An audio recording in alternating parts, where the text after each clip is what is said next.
Moltes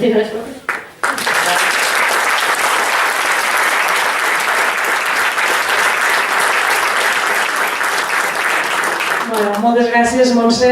Gràcies a tots, a totes les que esteu aquí avui. Crec que avui és un dia molt important per al Macelles Lliure i per al Macelles en general. Jo crec que aquesta candidatura donarà molt de sí, donarà molt que parlar, perquè ja ho hem vist. A part de crítica, de tenir un pensament crític, la crítica no necessàriament és destructiva. La crítica vol dir tenir pensament crític, vol dir ser capaç de pensar per un mateix, de no engullir-se, de no empassar-se tot allò que ens ve donat, ja sigui pels mitjans de comunicació, sigui per la televisió o sigui pels canals informatius de l'Ajuntament. I aquestes fotos tan boniques d'aquests racons que ens deia la Montse. Doncs tenir pensament crític, tenir capacitat de pensar, és el que ha fet que es construeixi avui aquesta candidatura, el Macelles Lliure. Ja fa un any que treballa i treballa moltíssim. I a més és que conec a la Laia, conec al Món, conec a l'Eli, i sabeu com ens vam conèixer? Doncs tots venim del mateix lloc. Venim del 2011, del 15M, de tots aquests moviments socials que hi havia a Lleida. Els pobles no tant, certament, no van arribar a omplir-se massa les places dels pobles, però sí capitals de comarca, sí les places de Lleida, reivindicant tots un mateix objectiu. Ens resumim d'aquesta manera: dignitat. El que volem per la gent és dignitat. Hem de recobrar la dignitat que s'ha perdut en els darrers anys, sobretot en temps de crisi, on s'ha aprofitat aquesta crisi, que tots ens hem adonat que és una gran estafa, perquè uns pocs facin molts diners, 88.000 milions d'euros s'ha pagat a la banca per rescatar la banca, mentre s'ha deixat la gent tirada sense feina i sense pràcticament cap oportunitat laboral, com bé s'explicava aquí, als pobles, però també a les ciutats. 720.000 persones aturades a Catalunya, més de 720.000 persones, no sé quin compte portem ara. I per molt que parlin de xifres macroeconòmiques i que van tan bé i que, escolta, això hi ha oli, munt llum, quina casualitat, que ara que venen eleccions, oli, munt llum tot. No? Oli, munt llum abans de les generals, oli, munt llum abans de les autonòmiques, oli, munt llum abans de les municipals, ara resulta que remuntem una altra vegada i potser sí que remuntem uns quants, però és que són els mateixos que han estat beneficiant-se de la crisi en aquests últims anys. I què passa amb la gent del poble? Què passa amb la gent normal i corrent, que som el 99% a més de la població? Què passa amb aquests? On heu vist que repuntin els llocs de treball? On són les oportunitats laborals amb aquestes xifres macroeconòmiques? Jo no les veig enlloc. És més, veig com cada dia van tancant més empreses encara aquí al territori. Més de 930 EROs en els últims anys al territori des que es va fer la reforma laboral del govern de l'Estat. I això vol dir no només EROs, sinó tancaments d'empreses i amenaces de tancaments constants, com ara l'empresa Tradem, al Solsonès, ha tancat, l'empresa de Copirineu, l'empresa Alier està intentant remuntar, buscar un inversor, l'empresa d'Índox Tàrrega, per exemple, a l'Urgell. Us en podria dir tantíssimes casos d'empreses que hem portat al Parlament per reivindicar els drets dels treballadors i les treballadores. Sabem que no és tot competència de la Generalitat i que és competència de l'Estat, però la Generalitat també ha de fer el seu paper i moltes vegades l'hem trobat molt absent. I això s'ha de dir, i ens ho hem de dir tot. I això és el que ha passat també amb els ajuntaments. Alguns ajuntaments han sabut fer front a la crisi pal·liant aquelles retallades que feia el govern de la Generalitat o que feia el govern de l'Estat. I us puc dir que el govern de la Generalitat certament no té el pressupost que voldríem. I això no és culpa tot del govern de la Generalitat, això ja ho sabem. Que estem en desavantatge respecte a altres comunitats autònomes, això ja ho sabem. I és així, són 16.000 milions d'euros que no retornen mai a Catalunya.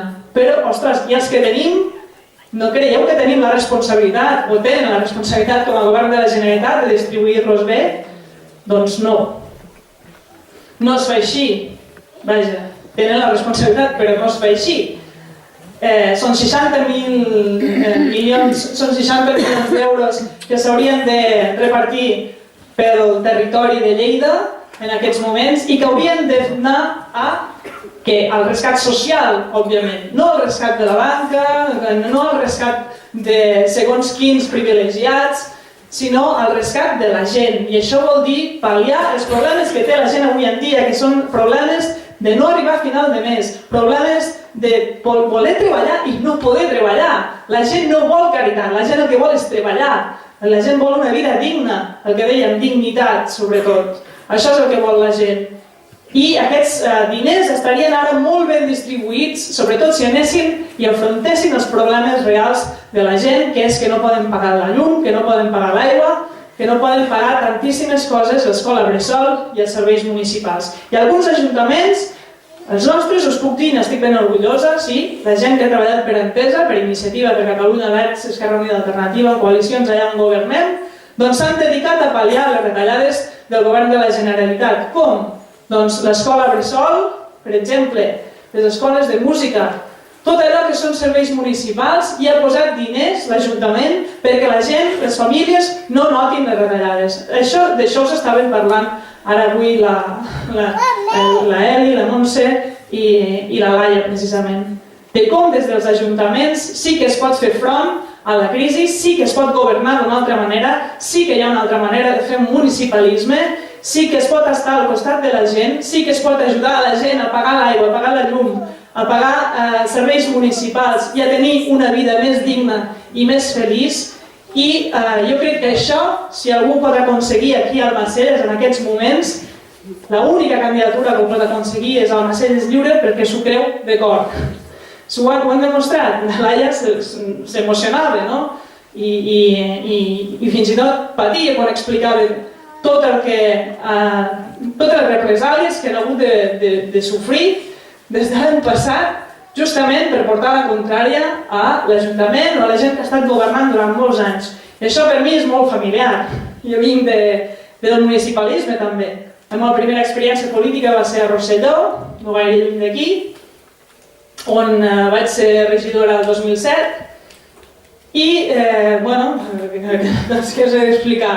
Majoria absoluta de Convergència i Unió durant molts anys, 23 anys de Convergència i Unió, no hi havia hagut mai cap canvi polític al poble, fins que un grup de joves van dir que prou, que es volien rebel·lar davant d'aquesta situació, que ja n'hi havia prou d'utilitzar l'Ajuntament pel benefici d'uns quants i que l'Ajuntament era de tots, que havien de prendre la política, que la política, si no la fas, te la fan, i per tant havíem de recobrar aquells drets que són nostres, que també són els drets polítics.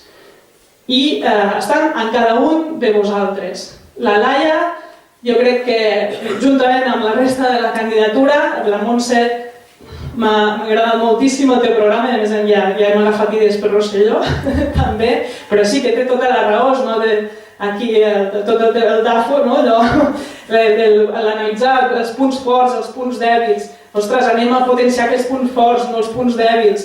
La Laia també ho explicava molt bé, ara tenim propostes, fins ara ens hem dedicat a denunciar tot allò que veiem que era una injustícia i allò que s'estava fent amb els nostres diners i que no ha servit i no ha servit en cap moment per a la gent del poble. Ara és el moment de construir, ara és el moment de construir propostes que porten nous valors, que porten l'ètica per sobre de l'estètica, que és el que s'està fent amb aquest poble. Ja n'hi ha prou d'estètica, anem a passar a l'ètica, és l'hora de la gent, anem a passar a fer política de veritat, pensada per la gent i per a la gent.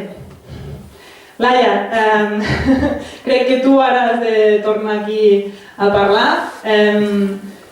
La Laia, com us deia, jo la vaig conèixer fent el 15M, amb les nostres reivindicacions en diferents moments, en desnonaments també, ens vam trobar aturant desnonaments a Lleida en moltes ocasions i així com molts altres no us hi hem vist mai i per tant crec que estem fent confiança a la gent adequada aquí a Almacelles. Ells, aquesta gent d'aquesta candidatura, la Laia, han demostrat que des de sempre, tant si estan a l'Ajuntament com si no estan a l'Ajuntament, sempre estaran al costat de la gent.